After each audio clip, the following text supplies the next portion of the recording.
26장입니다. 민수기 26장 52절에서 65절인데요. 오늘 이인숙 집사님 58절까지 읽어주시면 우리 아버지 다 같이 읽도록 하겠습니다.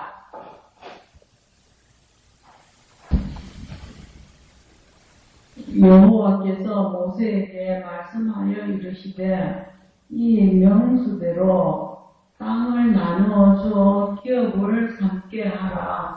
수가 많은 자에게는 기업을 많이 줄 것이요 수가 적은 자에게는 기업을 적게 줄 것이니 그들이 계수된 수대로 각기 기업을 주되 오직 그 땅을 제비뽑아 나누어 그들의 조상 지파의 이름을 따라 얻게 할지니라.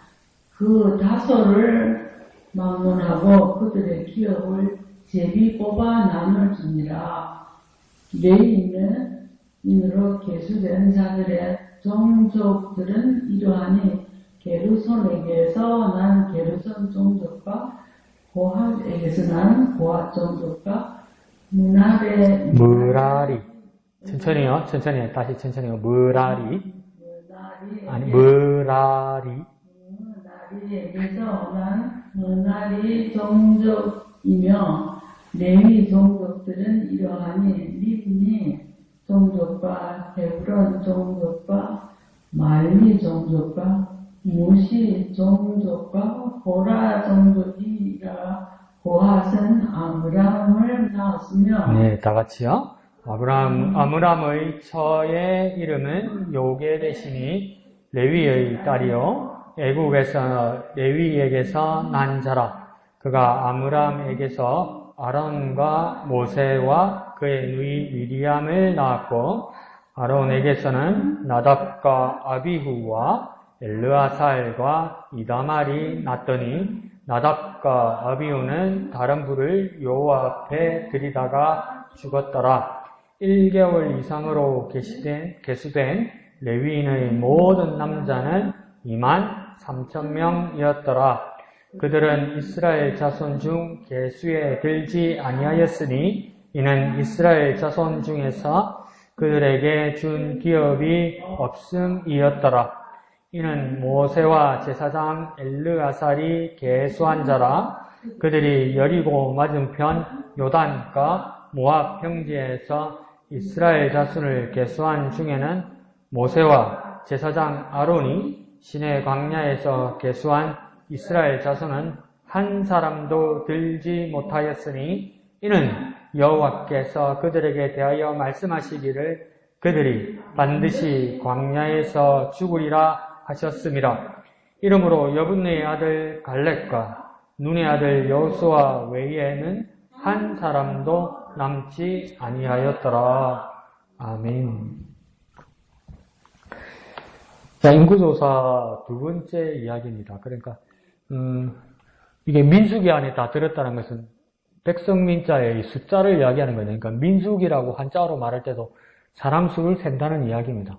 그런데 우리가 사람 수를 센다고 이야기해서 민수기가 그럼 전부 인구조사하는 이야기인가 싶은데 가만히 생각해 보면 민수기 첫 부분에서 인구조사 1차 하고 이제 거의 마지막 부분 막바지에 와서 인구조사 2차를 한단 말이에요. 그러면 1차와 2차 그 막바지 가운데는 다 뭐였냐면 광야의 여정들을 그렇게 기록한 거거든요. 그런데 또 이걸 학자들이 이렇게 생각을 해보고 이렇게 정리를 해보다 보니까 출애굽제 1년에는 뭐 2년에는 뭐 중간에 뭐 말년에는 뭐 이렇게 된 게 아니고요. 거의 대부분이 앞부분하고요, 뒷부분 외에 중간 부분 이야기는 거의 안 나옵니다, 이게. 그러니까 그 여정이 중요하지 않다는 걸, 그러면 또 섭섭하기도 하죠. 사람들 입장에서는, 이야, 내가 40년을 그 광야에서 그래 고생을 했는데, 내가 40년 동안 고생한 것은 그것은 가치가 없단 말인가. 그러니까 성경은요, 우리가 조금 더 생각해서 보여야 될 게 성경이라니까, 성경 말씀은 하나님의 진리죠. 하나님 주신 진리죠. 진리니까 또 팩트, 사실 그대로 이야기한다고 해서 순서 그대로 하나하나 촘촘하게 다 기록된 게 아니에요. 그것은 성경의 목적이 아니거든요. 그러니까 성경의 목적은 뭐냐면 더 쉽게 말하면 하나님의 입장이에요. 하나님의 입장, 하나님의 시각. 하나님의 입장, 하나님의 시각을 이 성경을 보는 자에게 이해시키기 위한 그 작업이 성경이란 말이에요. 그러니까 사람들이 과학적으로나 논리적으로나 문학적으로 이렇게 이해하게 하는 것, 이것이 1차적인 목적이 아닙니다. 그러니까 차례대로 연대기적으로 이렇게 된 것도 아니에요. 그러니까 거의 앞부분과 뒷부분이 기록된 거고 거의 중간의 여정은 거의 생략됐습니다. 그러니까 왜 그렇게까지 생략했냐면 하나님의 의도가 중요한 거죠. 하나님의 의도. 하나님의 방향. 그래서 민수기는 인구조사 이야기고 그래서 고작 2번 하고 그렇지만 우리가 또 하나 더 했자면 광야 이야기입니다. 광야 이야기. 근데 광야 이야기라고 해서 또 광야에 깊은 이야기가 있구나. 그게 아니고 뭔가 처음과 끝부분이 거의 돼 있고 가운데는 거의 생략돼 있다. 그렇게 보시면 됩니다. 그러면 말 그대로 민수기니까 우리가 영어를 잘 몰라도 민수기를 영어로 되어 있는 민수기를 영어로 뭐라고 하냐면 numbers 이렇게 씁니다. numbers. 남바 있죠. 남바 숫자. 그 numbers 이렇게 써 있습니다. numbers. 어줍지 않게 영어 알아도 뭔 뜻인지 알겠죠. 그죠? numbers. 숫자를 세는 것이 그 목적이었다고 그렇게 분명히 밝히고 있습니다. 그래서 그러면 인구조사가 1차가 있었고 2차가 있었다. 그렇게 생각해보면 되겠죠. 오늘은 2차 막바지 조사다. 그러면 왜 1차 조사, 2차 조사 왜 이렇게 나니까 말 그대로 1차 조사는요 1세대 사람들을 센 거고요. 2차 조사는 2세대 사람을 센 겁니다. 이 세대가 바뀌었구나 이렇게 생각하면 됩니다. 세대가. 그러면 저 같은 사람은 못됐게 이제 여기다가 QT 묵상 내용을 쓰죠. 잘 써야 될 건데 뭐라고 씁니까? 세월 앞에 장사 없다.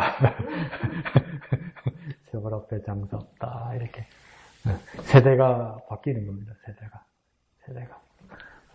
아직도 우리는 실감이 안 날 겁니다. 그 세대가 바뀌고 내 세대가 간다는 게 정확하게 실감은 안 날 겁니다. 이 사람들은 광야에서 죽어야 되거든요. 그 죽음이라는 게 간접적으로 보는 건 있지만 내가 경험하지 않는 이상은 직접적으로 실감은 안 나잖아요. 근데 그게 애석한 게 뭡니까? 직접적으로 실감한 소감을 남겨줄 수가 없어요. 왜? 내가 죽어버리니까. 그러니까 참 미스테리죠. 인생이 미스테리죠.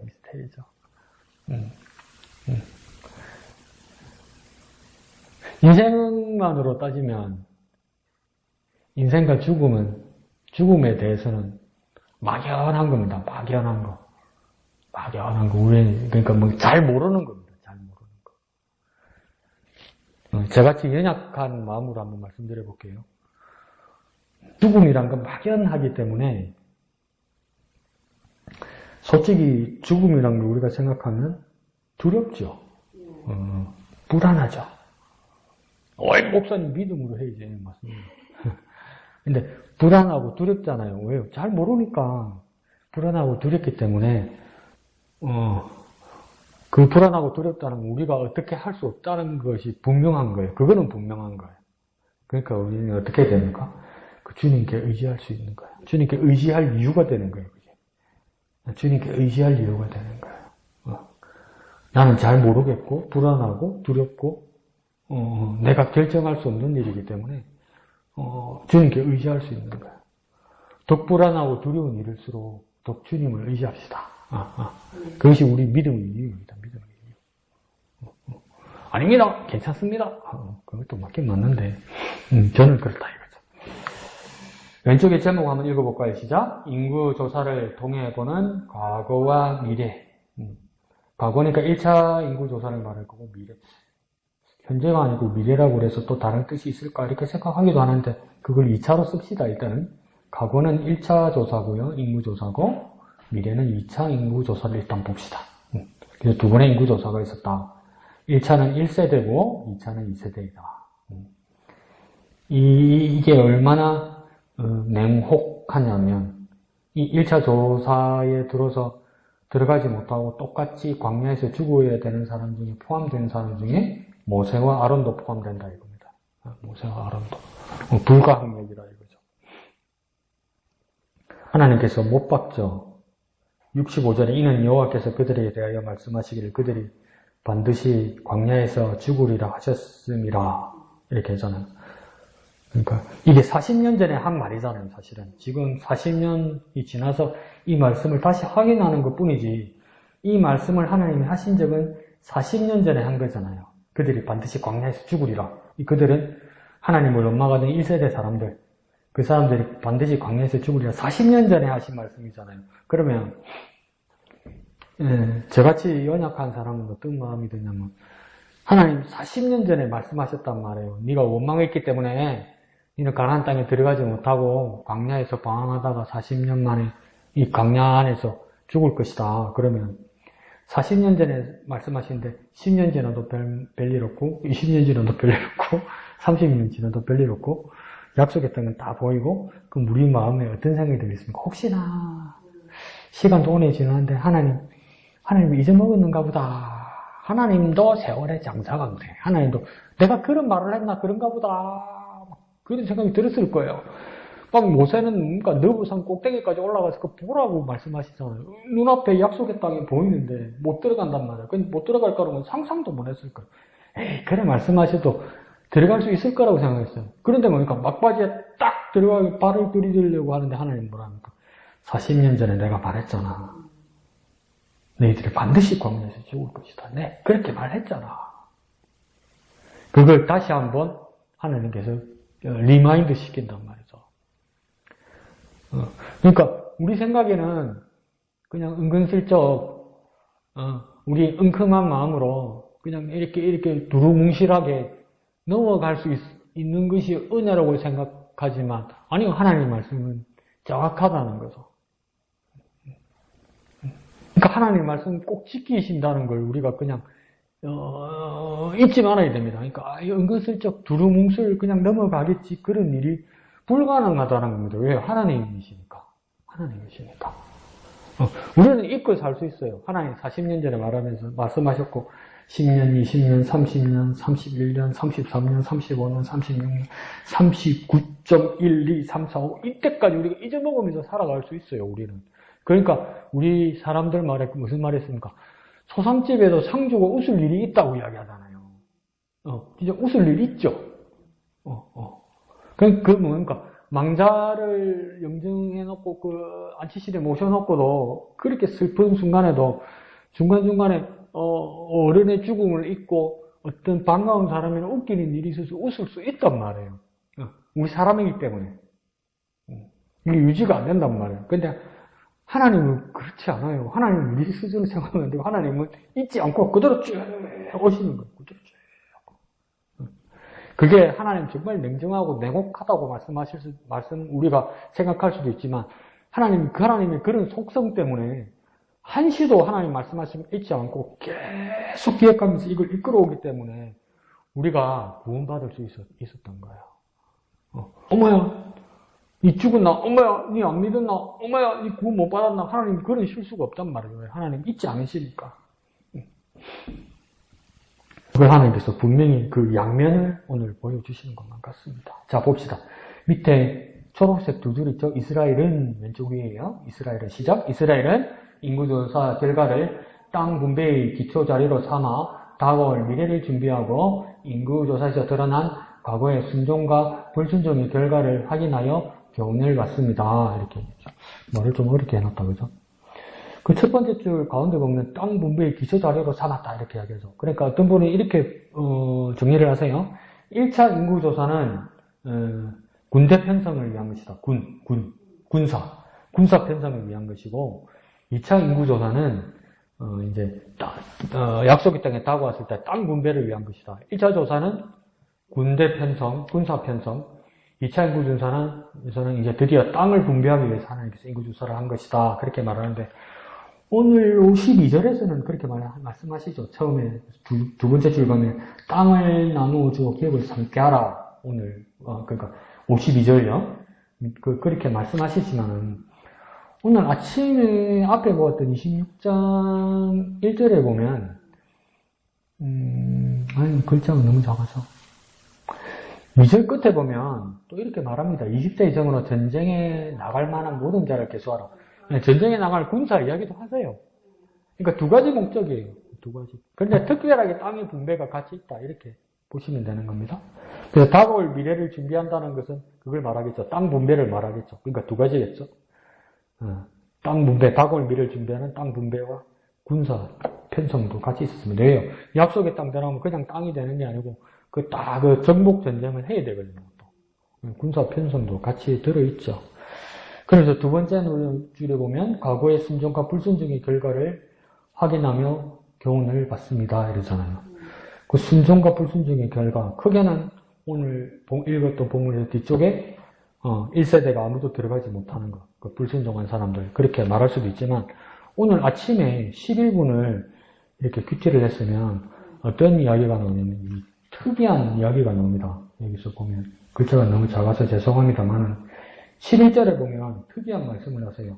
고라의 아들들은 죽지 아니하였더라 이렇게 되어 있죠. 11절에. 이 고라가 어떤 사람입니까? 모세에게 반기를 줘서 고라, 레위 종족 중에서도 고라, 그 다음 르우벤 종족 중에 다단, 아비람, 온 이런 사람들이 반역했잖아요. 근데 그 사람들은 어떻게 죽고 있습니까? 땅이 갈라져서 다 일가족이 몰살당한 것처럼 말씀하셨잖아요. 그 다 죽은 줄 알았는데 오늘 새벽에 본 말씀인 16장 11절에서는 고라의 아들들은 죽지 아니했다 이렇게 이야기해요. 그러니까 이 말은 뭐냐면 이 상황을 정리해보면 이 고라의 몇 아들들만은 아버지의 뜻에 동의하지 않고 하나님께 순종했다 이 말입니다. 그러니까 이 한 가족이지 죽고 이럴 뜻 아니라는 거. 그러니까 하나님 연좌제가 아니에요. 부모 잘못 만나서 잘못된다는 말은 하나님 앞에 해당되지 않아요. 그럼 고라의 가족들이 그때 땅이 갈라져서 죽었다 할 때 괜히 고라의 가족이기 때문에 죽은 거 아니에요. 그 사람들. 고라와 같이 죽었던 사람은 누구냐면 고라 아버지의 뜻에 동의해서 동참했던 사람이 죽었다 이 말이에요. 그럼 오늘 새벽에 본 26장 11절의 말씀에서는 그 중에서도 고라의 아들들인 그 몇 사람들은 아버지가 반란을 일으키는 그 뜻에 동의하지 않았단 말이에요. 그래서 그 아들들은 죽지 않고 살았단 말이에요. 그러니까 우리 시편 가만히 기억해 보십시오. 여러 소제목들이 있지만 시편 중간에 보면 고라의 자손들의 시가 엄청 많아요. 제법 있어요. 그죠? 그 성막에서 성전에서 일했단 말이에요. 살아남아서. 그러니까 이 순종한 사람이죠. 아버지 뜻에 동의하지 않고 반란한 아버지 뜻에 동의하지 않고 하나님 뜻에 순종하기로 결단한 거예요. 그러니까 하나님 앞에서 내가 결단하는 거예요. 뭐 부모 잘못 만나서 뭐 가족 때문에 뭐 내가 뭐 잘못 소속돼서 그런 거 없어요. 그런 거 아니에요. 그러니까 하나님께서는 연좌제나 뭐 가족이나 뭐 삼족을 멸한다. 그건 하나님의 원칙 절대 아니에요. 구약성경 잘못 봐서 우리 옛날 조선시대 유기사회처럼 뭐 그렇게 생각하면 안 돼요. 절대 아니에요. 하나님. 개인이 하나님 앞에 어떻게 쓰느냐가 중요한 거죠. 그리고 불순종의 결과를 보면 이 사람 12절에 보면 이렇게 되어 있어요. 12절 시므온의 자손은 종족들은 이러하니랍니다. 시므온 끝에 이제 인구수를 보면 시므온이 야곱의 아들이 루벤, 시몬, 레위, 유다 이렇게 가거든요. 근데 시므온이 둘째 아들이에요. 근데 루벤은 그 양어머니 그 새어머니 그 첩이된 어머니와 그 통관했기 때문에 그 장자권을 빼앗겼고 둘째 아들 시므온이 인구가 한 37,000? 37만? 37,000인가 37만인가 인구가 현저하게 줄어요. 그래서 나중에 저 시대에 가면 시몬 종족이 거의 없어지거든요. 그 왜 지금 2차 인구조사에도 시몬 종족이 왜 이렇게 줄었을까? 그걸 보면 이건 진짜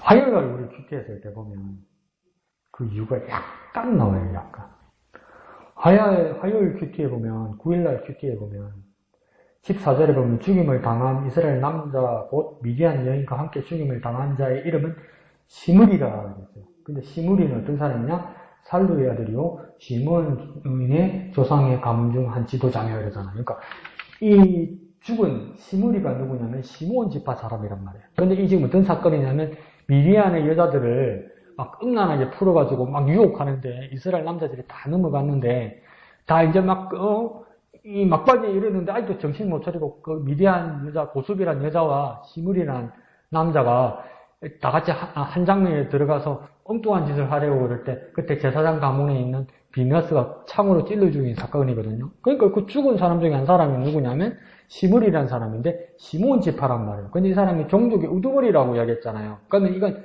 한 사람의 사건이 아니랄 거라는 말이에요. 그러니까 이거는 지금 바알 부올의 그 음란한 우상 숭배한 사건에서 사람이 죽은 이야기거든요. 그러니까 시므리라는 사람이 시몬 지파의 가문들을 그러니까 딱 휘둘러 가지고 다 같이 막 뭉쳐 가지고 다 같이 막 온 집안이 이 음란하게 우상을 섬기는 자리로 다 갔을 거란 말이에요. 그 대표 인물이 시므리란 말이에요. 그러니까 음란하게 우상을 섬긴 시몬 지파 사람들의 인구가 뭡니까? 2차 인구 조사하니까 현저하게 줍니다. 그 이야기예요. 그러니까 불순종의 결과라고 말할 때 그렇게 말할 수도 있는 거죠.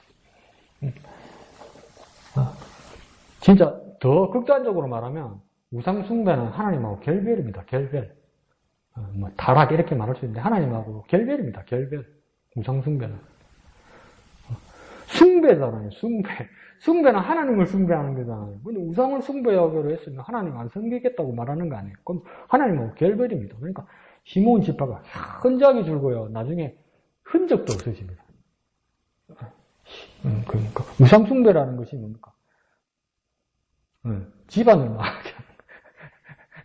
집안을 망하게 하는 거예요, 이게. 무섭죠. 무섭죠. 이거 엄청나게 무서운 일을 저지른 겁니다. 시몬 지파의 우두머리였던 이 시므리가. 그런 이야기입니다. 그 고라 아들들은 참 훌륭하다 못해 눈물겹죠, 그죠?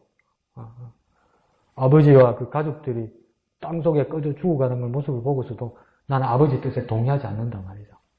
아버지 뜻에. 그러니까 불효자죠, 불효자. 불효자이지만 그러니까 그보다 더 중요한 건 뭡니까? 하나님의 뜻을 섬기는 게 더 중요하다는 겁니다. 절대절명의 결정의 선택의 순간에서 여러분, 나는 무엇을 결정할 것인가? 그 마음의 준비가 되어 있어야 될 겁니다, 이게. 선택장애 있잖아요, 선택장애. 여기서 선택장애가 생기면 안 됩니다. 효도할 것인가, 하나님을 섬길 것인가. 이 길 위에 서 있으면 안 됩니다, 사실은. 근데 사람이 그게 쉽나요? 그렇지만은, 고라의 아들들처럼 결단할 수 있어야 되겠죠. 정말 훌륭한 모범의 사람인데, 그게 오늘 새벽의 말씀으로 너무 작은 글씨로 숨어 있네요, 그죠?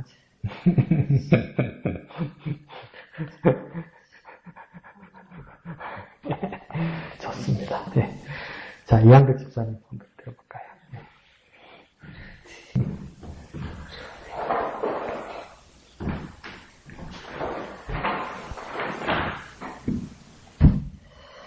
네, 저는 오늘 깊이 들어가지는 못했고요.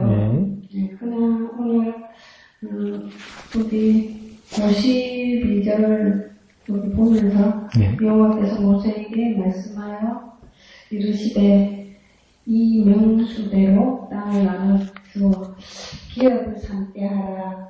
여기 제가 또 이렇게 또 동그라미를 쳐놨고요. 수가 많은 자에게는 기업을 많이 줄 것이요 수가 적은 자에게는 기업을 적게 줄 것이니 그들이 계수된 수대로 각기 기업을 주되 오직 그 땅에 제비 뽑아 나누어 그들의 조상 지파의 이름을 따라 얻게 할지니라. 그러면 그래 좀 제가 이렇게 좀 어렵게 지금 막 이렇게 막 보다 보니까 깊이 들어가지 못해가지고 기업을 삼게 하라 이게 그게 했고요. 이제 개수대로 기업을 주되 여기에 또 그 중점을 보면서 우리가 정말 주님의 말씀대로 살겠다고 하면서도 그래 좀 민수기 여기를 보면서 약간 오늘 이렇게 좀 집중이 안 됐던 오늘 하루였다 보니까 이렇게 읽기는 읽었어요. 읽기는 읽었는데 이렇게 좀 오늘 집중이 좀 안 돼가지고 이해가 안 되는 부분들 속에서 이렇게 읽는 부분들과 또 이렇게 그렇습니다. 오늘은. 예, 좋습니다. 그래서 일단 줄을 친 것은 기업을 삼게 하라 부분을 줄을 일단은 쳐놨는데, 제비를 뽑는 거, 이렇게. 근데 아주 깊이는 못 들어갔지만, 그게 이제 눈에 많이 들어왔다, 이 말씀이죠. 그죠? 기업을 삼게 하라, 제비 뽑아 차지하게 하라. 예, 좋습니다. 그래서, 이게 우리는 많이 성경을 계속 보면서 반복돼서 보는 말이기 때문에 별 이질감을 느끼지는 못하지만, 각 교회를 나왔거나, 이제 다른 사람들이 이 성경을 보면, 기업을 삼게 하라 이럴 때 기업이란 말이 현대 사회를 살아가는, 자본주의 사회를 살아가는 우리 입장에서는, 기업? 내가 뉴스에서 보는 그 기업인가? 이게 헷갈릴 수 있단 말이죠. 그죠? 기업? 하나님 나한테 삼성을 줄라나? LG를 줄라나? 그렇게 생각할 수도 있어요. 근데, 이재용 회장에게는 구시 집안에서는 삼성과 LG가 자기의 과업이죠, 과업. 심지어는 목숨과 같은 과업이죠. 그죠? 그걸 잘못 운용하면 그냥 자기 목숨이 사라지는 것처럼 생각하는 거죠. 그래서 나중에 어떤 이야기까지 했습니까? 이건희 회장은 내 몸에는 파란 피가 흐른다. 그랬잖아요. 삼성 파란색을 쓰니까. 옛날에 이병철 회장이 빨간색을 썼고, 이건희 회장이 오면서 파란색으로 바꿨거든요. 근데 여기서 기업이라는 것은 뭐냐면, 쉽게 말해, 이전에는 그렇게 썼을 거예요. 분기시란 말도 썼을 거예요. 분기. 나누어 준 어떤 몫을 이야기하는 거죠. 그럼 우리는 기업을 뭘로 하면 바꿔 쓸 수 있을까요? 터전? 기반? 이렇게 볼 수 있는 거예요. 근데 그 터전 기반을, 삶의 터전, 기반, 기초를 하나님께서 나눠주셨다, 이 말이죠. 이스라엘 사람들은 그렇게 생각하죠. 내가 개척해서, 내가 따낸 것이 아니고, 하나님께서 내게 주신 것이다. 내 터전을. 그러니까 내가 이 터전을 가지고 여기서 집을 짓고, 또 농사를 짓고, 양을 키우고, 산업을 해서 살지만, 이스라엘의 성경의 기본 관점은 뭐냐면, 내 것이 아닌 거예요, 내 것이. 그러니까, 그래서 희년 제도 같은 경우에도 뭡니까? 리셋된 원위치 돼버려요, 원위치. 그리고 이스라엘 율법에는 이게 뭐냐면 그 경계에, 그 분배받은 땅 경계에 지계석이라는 게 있어요. 지계석. 그러니까 돌로 이렇게 딱 박아 놓는 거예요. 그럼 이거 이상은 넘어갈 수 없는 거예요. 하나님이 설정해 준 거니까. 근데 이걸 누가 뽑아가지고 옆에다 해놓는다. 이 큰 문제죠. 큰 문제. 근데 지금 오늘날 세상은 뭡니까? 자본주의 사회는 따먹기죠. 따먹기. 뺏어먹기죠. 뺏어먹기. 뭔가 잘못됐어요. 근데 왜 그러면서도 계속 자본주의 사회가 굴러가냐면 변명을 하자면 능률성이 있는 거죠. 경쟁 가운데서 능률성이 있는 거죠. 그냥 여기다 꼼짝 마라 이러면 자본주의 비판 입장에서는 아무것도 안 하고 게을러진다고 이렇게 생각하는 거죠. 경쟁을 시켜야 효율성이 있다고 그렇게 변명을 하는 거죠. 효율성이 있긴 있어요. 근데 도태되는 사람에 대한 대책이 같이 있어야 자본주의 사회가 제대로 되는 거죠. 그래서 더 극단적으로 하나님은 뭐라고 하냐면 네 거 아니야 이 말입니다. 네 거 아니야. 내가 맡긴 거야 이렇게 말씀하시는 거예요. 맡긴 거. 그러니까 기업들도 우리나라 기업들도 뭡니까? 삼성의 주인이 이재용 회장이 아닙니다, 여러분. 진짜 민주사회, 자본주의 사회를 저와 여러분이 살고 있으면 진짜 그런 착각에 빠지면 안 됩니다, 여러분. 자본주의 사회에 산다면 삼성의 주인은 이재용 회장이 아닙니다. 왜 그렇습니까? 그게 주식회사잖아요. 그럼 주주들이 주인이에요. 그럼 이재용 회장의 삼성의 지분이 몇 프로 안 돼요, 여러분. 주주들이 주인이에요. 그래서 대표로 세워놓은 거예요. 그러니까 그게 자본주의 사회에서 봐야 되는 입장이죠. 그러면 대한민국이란 민주사회에서 제1의 주인공인, 제1의 주인이 누구냐? 안 그러면 북한처럼 그걸 뭐라 하죠? 제1 존엄이 누구냐? 북한은 제일 존엄이 김정은 맞아요. 국무위원장 김정은. 그러면 대한민국의 제1호 존엄이 누구냐면 대통령이 아니에요, 여러분. 자꾸 그렇게 착각하는 거예요, 자꾸. 그러니까 무한 신뢰, 무한 숭배가 되는 거예요. 자꾸. 대통령은 존엄, 제1의 존엄이 아니에요, 그 나라에. 이게 대통령이라는 한자어를 일제시대에 일본 사람들이 만든 겁니다, 그게.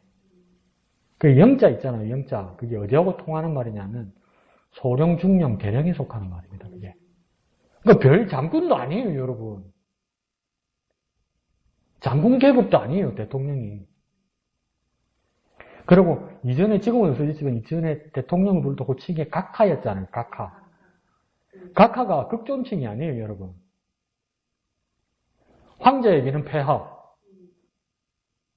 임금에게는 전하. 그 밑에 계급이 각하입니다. 각하. 정한 그처럼 강력한 권력을 가진 자가 대통령이 아니에요. 그러면 민주사회에서 가장 강한 권력, 최고의 권력을 누가 가지고 있는 겁니까? 여러분이에요. 국민이에요, 국민. 그래서 대통령은 임시직이잖아요. 대한민국에서 5년이잖아요. 5년 끝나면 우리하고 똑같은 사람이에요. 왜 자꾸 임금으로 생각한단 말이에요, 임금으로. 그러니까 올라간 사람도 자기를 임금으로 착각한단 말이에요. 거기서 비극이 일어나는 거예요, 여러분. 거기서 비극이 일어나는 거예요. 국민들도 그 사람을 그렇게 착각하고 올라간 사람도 자기가 그런 사람으로 착각하면서 이 역사가 비극이 일어나는 거예요. 빌려 쓰는 거예요, 빌려 쓰는 거. 그러니까 여기 백성들도 뭡니까? 그 기업이라는 것은 뭡니까? 현대사회에서 기업, 주식회사 기업은 CEO 자기 게 아니에요. 주주들의 것이에요. 민주사회에서 대통령은 뭡니까? 주인이 아니에요. 국민이 위임한 일꾼들이에요. 국민이 주인이에요. 그러면 지금 이스라엘에서 하나님께서 각지파를 따라 기업으로 나눠주신 땅 있지 않습니까? 그 땅에서 그 사람들은 뭡니까? 각지파의 사람들은 일하는 거예요. 기업이니까 일하는 데잖아요. 기업은 일하는 데잖아요, 여러분. 기업은 일하는 데잖아요. 니 어디 가노? 아침에 삼성 가도 니 아침에 어디 가노? 대우 간다. 뭐러 갑니까? 삼성에 LG에 놀러 갑니까? 놀러 가는데 월급 줍니까? 일하러 가는 거 아니에요. 그럼 이스라엘 백성들이 기업을 땅으로 받았다는 겁니까? 거기서 일해야 돼요. 그럼 이 땅의 주인은 누구입니까? 하나님이죠.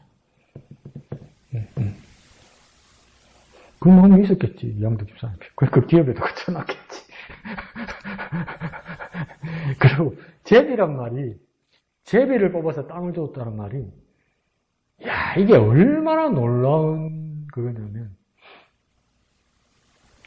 제비는 뭐가 뽑힐지 모르잖아요.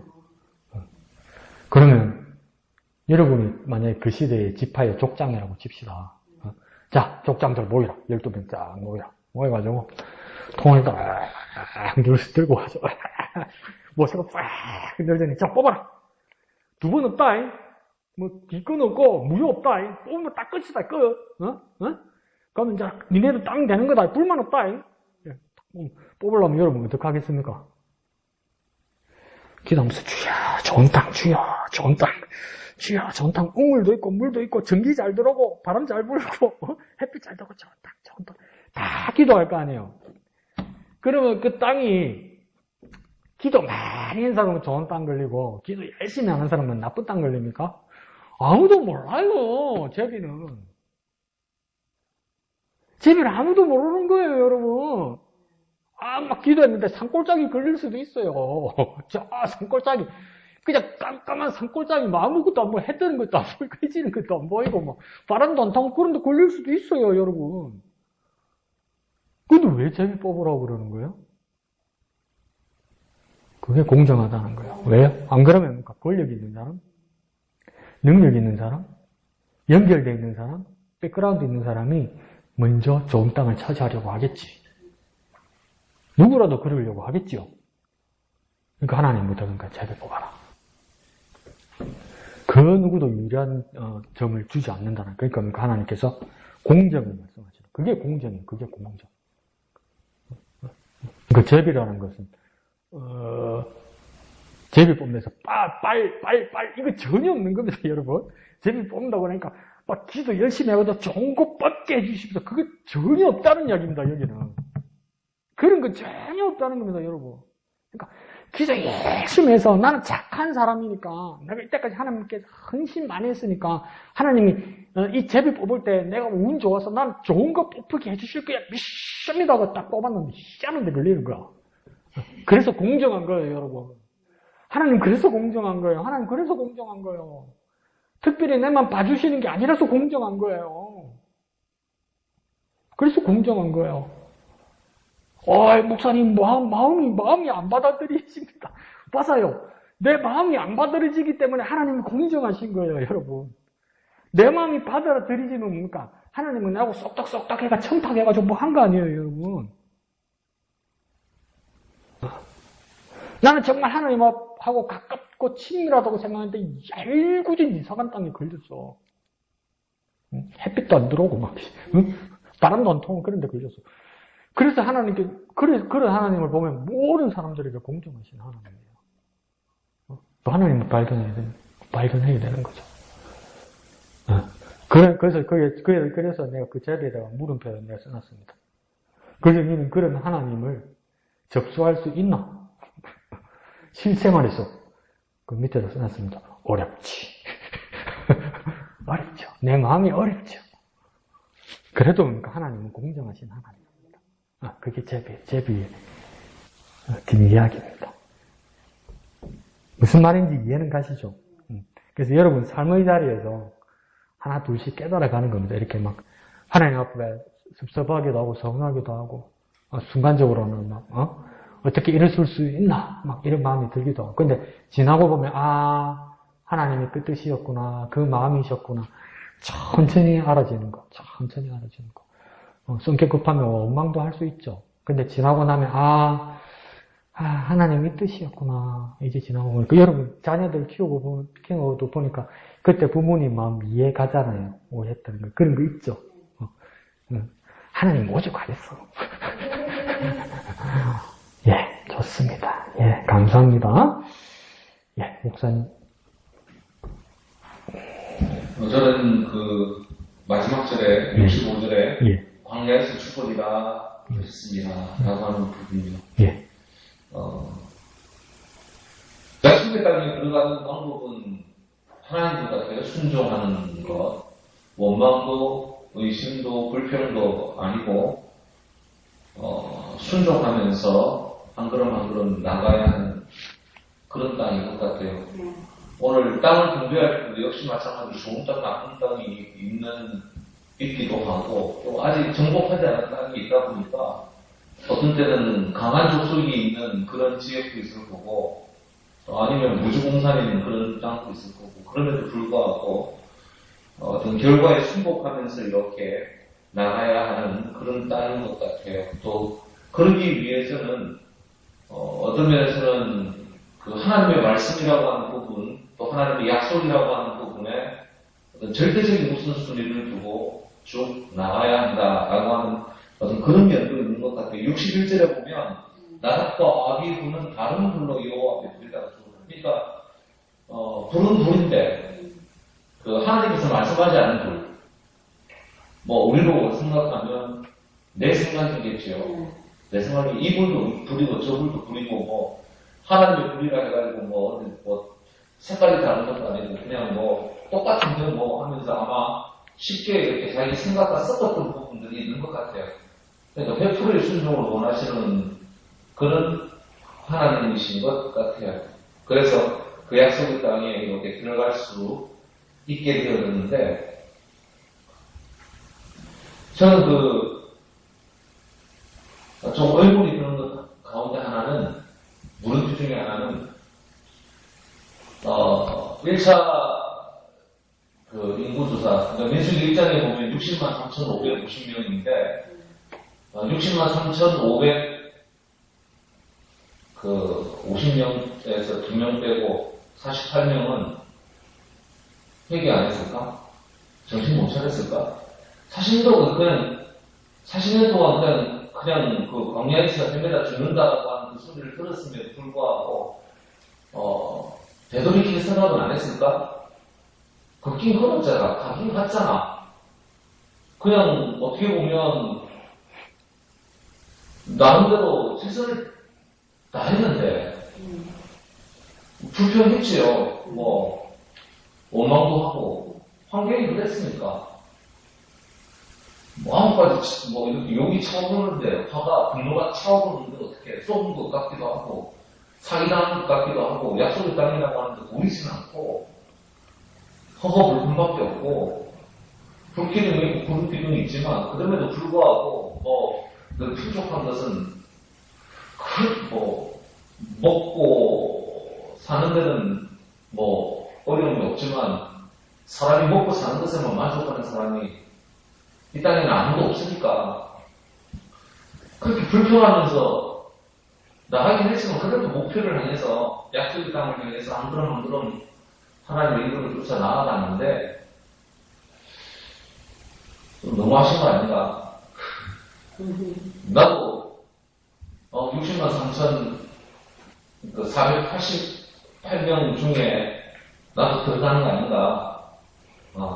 548명 중에 나도 들어가는 거 아닌가? 그 약속의 땅에 들어가는 방법은 100% 순종이라는 걸 알겠는데,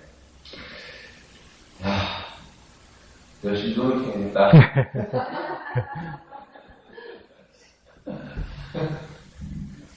예, 맞습니다. 이 숫자로 이제 정리하는 건 쉬운데, 우리가 그 안에 들어가서, 야, 진짜 한 사람도 통과 못 한다고? 한 사람도 못 들어간다고? 모세도 못 들어가고, 아론도 못 들어간다고? 그럼, 누가 들어가는데 도대체? 누가 들어가는데? 이런 생각이 들어요. 제가 고등학교 3학년 때, 부모님이 막 저 때문에 속상하고, 막 교회 가서 살고 이러니까, 집에 뭐 되려고 저러나 싶어서 막 걱정이 되기도 하고, 화가 나기도 하고. 우리 집사님, 목사님은 또 그 밑에서 신앙생활 하시면 우영훈 목사님이 그게 엄청 예민하셨다고 그랬잖아요. 애들 평일날 교회에 와 있는 거 그게 되게 예민하셔서 애들 쫓아보내고 그러셨다고 그랬잖아요. 그게 한편으로 이해가는 게, 우리 엄마도 진해 성결교회 제가 다닐 때 막 교회에다 전화했거든요. 우리 교회 가서 집에 안 온다고 막 목사님한테 불만으로 전화하고 이러거든요. 목사님 얼마나 스트레스 받겠어. 이렇게 이름만데 내가 전화 받고 욕 들어보게 되겠냐, 그런 게 있었어요. 그러니까 얼마나 속상했겠어요. 그래도 고등학교 3학년 때 그래도 결국은 신학대학 지원을 하니까 자식한테 못 이기는 거죠. 했는데 또 시험을 쳤는데 또 떨어졌네. 처음에. 그러니까 그게 얼마나 답답하고 막 그게 어디 풀 수 없는 그 원망스러운 마음, 그게 막 그 부모님에게 막 꽉 찼었다고요. 이렇게도 안 되고 저렇게도 안 되고 뭘까?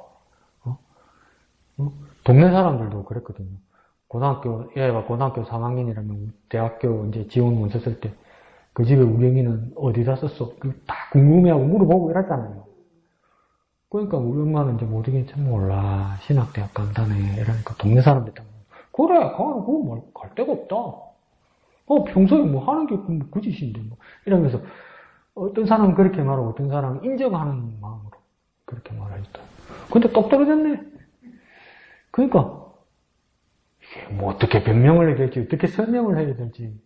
당연히 쟤는 교회에 저렇게 빠져있고 하나님을 섬기려고 하는 애니까 청소년기부터 어려서부터 그랬으니까 당연히 신학대학 가야 그 길이라고 사람들도 인정을 했는데 정적 쥐고 떨어졌단 말이에요. 여기 사람들도 그렇지 않겠어요?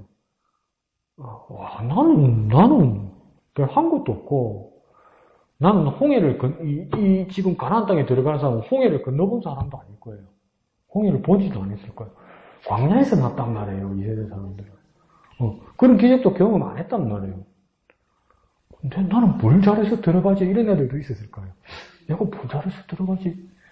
우리 아빠, 우리 엄마는 우리 할머니를 왜 못 들어가지? 이런 혼란스러운 상황이 있어요. 그렇게 하면, 목사님 말씀대로 이렇게 나도 생각해보면, 내가 그 시대에 이스라엘 사람이었으면, 얼마나 이해가 가지 않을까? 저 사람이 왜 못 들어가지? 얘 해가 없는데 들어가네? 이런 생각이 들었을 것 같아요. 이해가 안 갈 거예요, 이해가 안 가. 그리고 이거는, 모세와 아론의 이 자존심과 체면은 말할 것 없이 땅에 떨어져 버린 거네요. 그 하나님 공개적으로 네가 믿지 아니고 거룩함을 나타내지 않으면 너도 결국은 못 들어간다 이렇게 말했을 때, 이야, 한 번 그런 거 가지고 38년, 39년을 내가 얼마나 하나님 앞에 헌신했는데, 하나님, 이야, 그거 한 번 가지고 가만히 생각해보면 이제 자기 변명하거든요. 자기도 자기 자신을 속일 때 있어요. 그러니까 이거는 내가 일부러 하나님을 무시한 것도 아니고 내가 몰라서 그런 건데, 몰라서 그런 건데 그걸 가지고 내가 못 들어. 이게 얼마나 이해가 안 가는 일입니까? 이걸 우리가 잘못 적용하면, 야, 이러다가 천국에는 들어가겠나? 이렇게 어려워 들어가겠나? 뭐 이런 생각이 들 수도 있어요. 근데 예수님은 그랬죠. 부자가 천국에 들어가는 건 낙타가 바늘기에 들어가는 것보다 어렵다. 아니, 베드로 또 고민된 거예요. 누가 가지 그러면? 나도 못 가는 거 아닌가 혹시? 얼마나 무섭겠어요. 그러니까 예수님께서 말하잖아요. 사람으로는 할 수 없으되 하나님으로서는 할 수 있느니라. 그거는 천만다행인데. 그러면서 오늘 본문만 보면 목사님하고 똑같은 마음이에요. 어떻게 들어간단 말이야? 그럼 누구는 어떻게 들어간 거야? 가만히 생각해보세요. 이 사람들 하나님 40년 전에 하나님 낙심해서 하나님을 원망해서 이 사람이 못 들어가게 됐다는 것이 이유예요. 근데 이 시대 사람들은 그런 원망을 하지 않았어요. 믿음이 있어서 원망하지 않은 게 아니고 그때 안 태어나서 원망 못한 거예요, 여러분. 순종해서 들어가는 게 아니고요. 이 세대 사람들이 그때 안 태어나서 불순종을 안 한 거예요, 여러분. 그때 안 태어나서. 그럼 이제 이 사람들 어쨌든 간에 약속의 땅에 들어갔잖아요, 가나안 땅에. 그러면 가나안 땅에 들어가서 하나님 주신 땅이다 이러면서 그 땅에서 순종하면서 평생을 행복하게 살았습니다. 이러면 재밌는 옛날 이야기인데, 가나안 땅에 들어간 걔들은 순종했나? 그 땅에 들어가서 불순종했다고요. 그죠? 그 땅에 들어가서 또 불순종한다고요. 야, 이게 뭐지? 도대체 뭐지? 이게 어떤 거지? 풀리지 않는 질문과 같아요. 정말 풀리지 않는 계속 물음표와 같아요. 근데 이걸 그냥 세상 사람들이 멀리서 봤을 때 이스라엘이 1세대와 2세대가 이제 갈리게 되잖아요. 다 불순종하고 다 인간적인 사람이고 어떨 때는 하나님을 바라보고 어떨 때는 불순종하고 다 어떻게 보면 다 똑같은 사람들인데 한 세대가 저물었던 것 같아요. 그냥. 한 세대가 저물었던 것 같아요. 이 사람들이 성인이 된 나이나 중년의 나이에 출애굽을 한 사람일 거예요. 1세대 사람들은. 진짜 나이 든 사람일 거예요. 모세가 120에 이제 느부산에서 죽지만, 안 됐다. 약속의 땅 앞에서 느부산에서 그 땅을 보고 죽었네. 안타깝다. 들어가서 행복하게 살 수 있었는데, 그때 하나님 뜻대로 살았으면 왜 그랬을까? 이럴 수도 있지만, 그냥 모르는 사람을 보면, 120에, 이거 장수했네. 또 이렇게 말이에요. 우와, 오래 살았네. 이런 말이에요. 이게 뭐냐면, 하나님 뜻에 따라 그냥 세대들이 가는 것 같아요. 내가, 이게 어떻게 보면, 내 뜻대로 안 된다는 게 이렇게 보이는 것 같아요. 그냥 내가 내 세대를 살고, 다음 세대에 그냥 넘겨줘야 하는 것을 인정해야 되는 순간이 오는 것 같아요. 그러니까, 우리들에게 다 꿈이 있고 비전이 있잖아요. 그죠? 우리에게 다 꿈이 있고 비전이 있는데, 그건 크게 가지고 크게 꾸잖아요. 근데 크게 가지고 크게 꾸는데, 우리가 인생의 뒤안길에서 돌아보면, 하나님께서 인도해 주셔 어느 정도 하나님께서 주신 열매가 있는데, 내가 가진 큰 꿈을 다 이루지는 못하면서도, 그 프로젝트들이나 우리의 삶의 뒤안길에서 나이가 들면 접어야 되는 것들이 있잖아요. 그리고 뭡니까? 예전에 우리의 다음 세대에게 그 비전과 목적을 넘겨주잖아요. 그 시간이 자연스럽게 온 것일 수도 있어요. 근데 나이가 들면 자꾸 옛날 이야기 하잖아요. 저도 그렇더라고요. 자꾸 옛날 이야기 하더라고요. 여러분 어떨 때 지겹지 않습니까? 강 목사가 카나다 이야기하면. 카나다 갔다가 온 지 언젠데요. 지금 20년이 넘었는데 지금 캐나다 내가 말하는 그대로 아닐 거예요. 엄청 바뀌었을 거예요. 아직도 캐나다 이야기예요. 이제 25년 다 돼가네. 25년 전에 캐나다가 지금 캐나다가 아닐 거예요, 여러분. 근데 아직도 캐나다 속으로 그렇게 이러면 자기서 말하자면 속으로 지겨워 또 하네 이럴 거 아니에요. 근데 그게 왜냐면 나이가 드니까 자꾸 옛날 이야기밖에 생각이 안 나는 거예요. 그러니까 우리도 뭡니까? 이 이스라엘 1세대들도 이제 그 막바지에 자기 삶의 뒤안길을 막바지에 와서 과거를 돌아볼 거란 말이에요. 그러면 자기의 허물과 하나님의 불순종한 제약들도 같이 기억이 떠오를 거란 말이죠. 하나님께서 말씀하시기도 하지만 그렇게 한 세대가 그렇게 지나가는 것 같아요.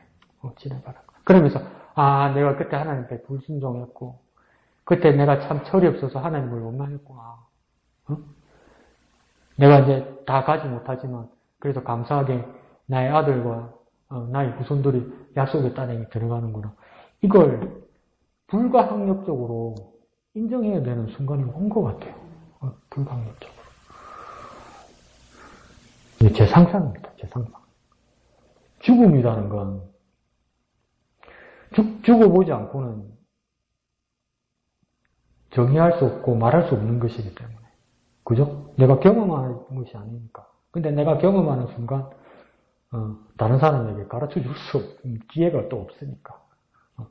저희 상상에 불과한데 근데 그건 목사님 말씀이 맞는 것 같아요. 그 해안이 남을 것 같아요. 해안. 하나님, 그래, 그것도 맞는데요. 하나님 말씀도 맞고 그것도 맞는데요. 내가 나이가 들어서 이제 죽을 나이가 된 것도 맞는데요. 이왕 죽는 거 그냥 가나안 땅에서 묻히면 안 될까요? 이런 그 마음이 왜 안 들겠어요, 여러분? 왜 안 들겠어요?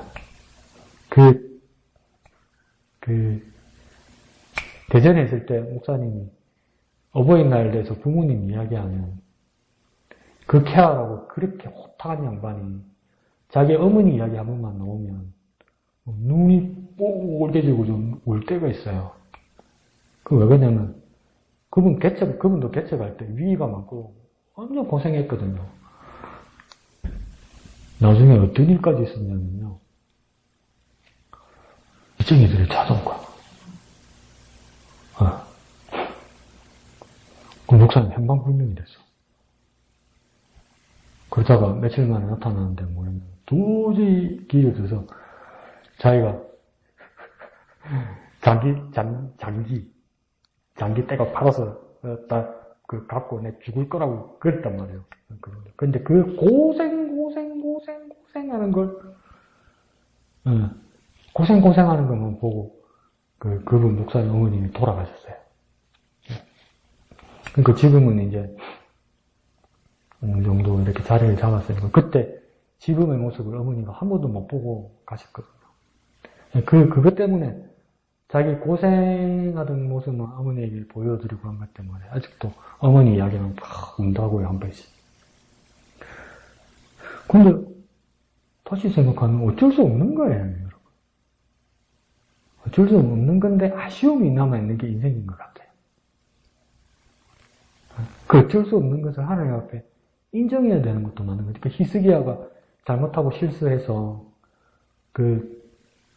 바벨론 사람들에게 이스라엘의 자기 성전에 있는 궁전에 있는 것들을 보여주면서 하나님께서 이사야를 통해서 네가 보여줬기 때문에 바벨론에게 다 넘어갈 것이지만 네 세대에는 그런 일이 있지 않을 것이라 할 때 히스기야가 뭐라고 그러냐면 내 세대에 그런 일이 일어나지 않으니까 그 하나님께 감사한다면서 순복하거든요.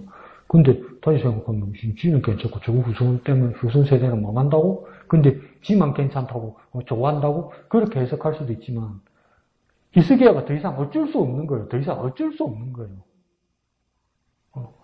정말 마음은 답답하고 이제 더 이상 돌이킬 수 없는데 그 어쩔 수 없다는 것을 인정하는 거죠. 그러니까 1세대들도 그냥 어쩔 수 없는 상황이 온 것 같아요. 그래도 그 아쉬움과 그 답답함과 뭐랄까요, 막 간절한 마음은 남아있을 것 같아요. 그래도 그냥 그 땅에 들어가서 죽었으면 좋겠다. 그 땅에서, 이 약속의 땅에서 묻혔으면 좋겠다. 이 광야 말고. 그런 마음은 있겠죠.